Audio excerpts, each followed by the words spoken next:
Hi everyone, it's Renee Nadia with Living Beyond Limits. So great to see you today. I know that God has something just for you, and this broadcast is just going to be a blessing to you. So I'm super excited about this subject for today. Before I get started, you know what I'm going to say. Hit the subscribe button and the like button. You've been here already, you're going to come back again, so you might as well hit the subscribe button if you have not already, and hit the like button as well if you have not done that. All right, let's go. Let's get into the topic today.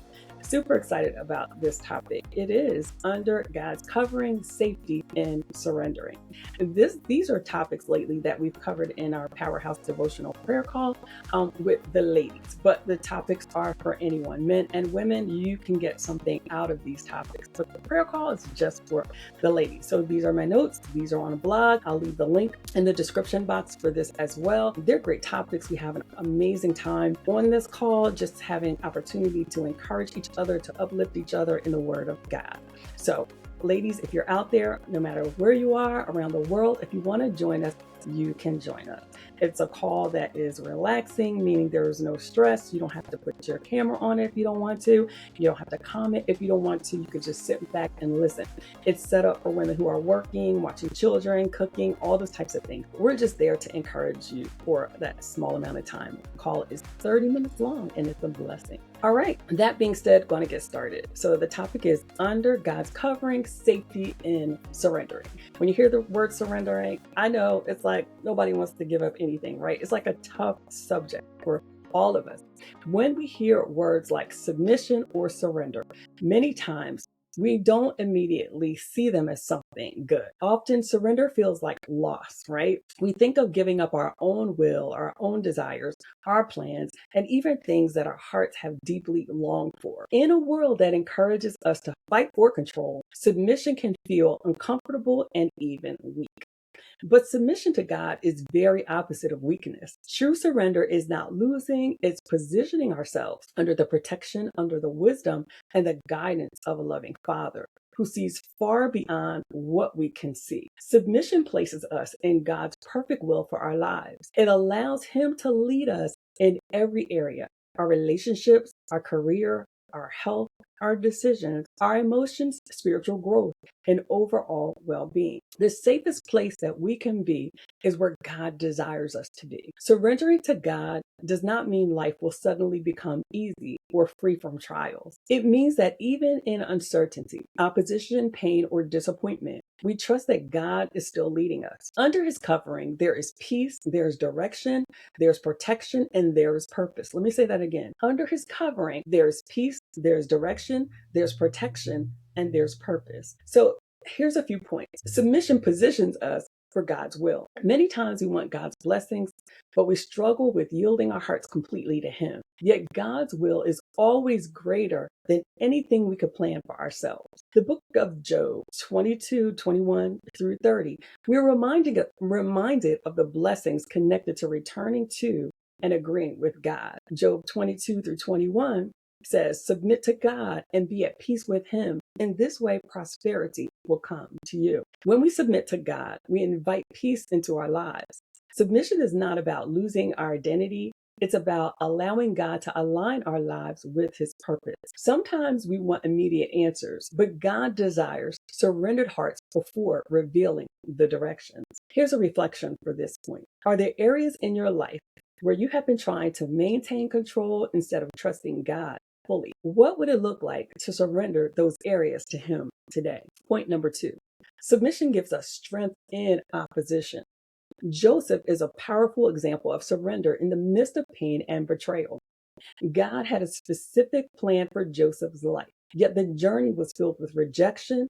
It was filled with injustice and suffering by his own brothers, jealous of his calling on his life, and they sold him into slavery. Joseph had every reason to become bitter, every reason to become angry and resentful. Yet he chose to submit his pain to God instead of allowing pain to rule in his heart. He trusted that God would bring him through. Years later, Joseph became one of Pharaoh's most trusted officials during a severe famine.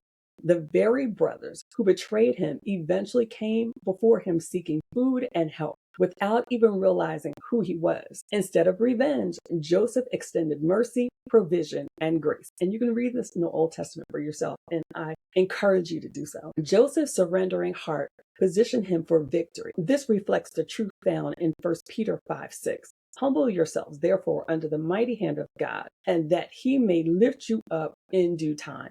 And that's exactly what he will do and what he did for Joseph. Here's a reflection for that point. Submission does not mean people will always treat us fairly. But when we surrender our heart to God, instead of feeding bitterness, God can heal us, elevate us, and use our lives for his glory. And that is what it's really all about. The third point, submission helps us make godly decisions. Every day we are faced with choices.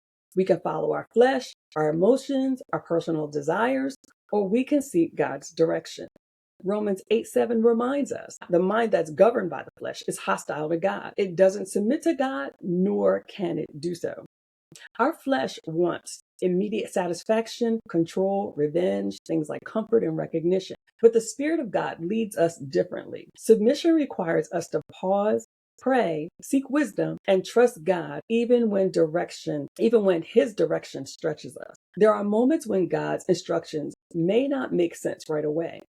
Obedience rooted in surrender always leads us closer to his purpose. Here's a reflection for that point. Before making major decisions, do you invite God into your process? Submission often begins with simply asking, Lord, what would you want for my life? Here's another point. Jesus is our greatest example of surrender. The ultimate example of humility and submission is Jesus Christ. Philippians 2:3-8 says that Jesus humbled himself and became obedient even unto death on the cross. Though he was fully divine, he chose surrender and obedience to fulfill the Father's will. Jesus showed us that surrender is not weakness, it's strength under authority. I'm going to say that again. Jesus showed us that surrender is not weakness, it is strength under authority. Here's a reflection for this point. If Jesus was willing to humble himself and submit to the Father's plan, how much more should we trust God with our own lives? Here's another point. God welcomes us back even when we've drifted. Sometimes we look back over our lives and we realize there were seasons when we followed our own understanding instead of submitting to God's direction. We may ask ourselves questions about our past choices, our relationships, our decisions, and the paths we took. But the beauty of God's love is that he never stops calling us back to him. Like the prodigal son, when we return with humbled hearts, God welcomes us with open arms. He's not standing with condemnation. He is waiting with mercy, restoration, and grace. God knows we're not perfect. He knows that there are times when our flesh speaks louder than his word. Yet he honors a willing heart that turns back towards him. Submission is not about perfection. It is about surrender. Here's a reflection for that point. No matter where you are today, you can submit your life to God again. His grace is still available, and his covering is still extended toward you. Here's some closing thoughts. Living under God's covering begins with surrender. It is a daily choice to trust him more than we trust ourselves. Submission does not remove every challenge from our lives, but it places us in the hands of the one who knows the end from the beginning. God's plans are far greater than anything we could create on our own. Even when life feels uncertain, painful, or confusing, surrender keeps us connected to his wisdom, his protection, and his peace. Today, God is not asking for perfection. He is asking for your heart. The safest place we can ever be is under God's covering. We know it's not easy to surrender our own will, our own desires, and the things we are think in our mind, the things that we think need to happen and go on. But God is so faithful. Best place, the best plan, the best position that we could be in is where he wants us to be. And the only way that we could get there is to surrender all to him and allow him to direct our paths. That's what I have for you today. God is great and greatly to be praised. It's not over. Come on. Can be just the beginning for you. Love you. He loves you most of all. And until next time, be blessed and hope to see you soon. Don't forget, hit the subscribe button if you have not already, and hit the like button if you have not done so. All right, till next time, be blessed.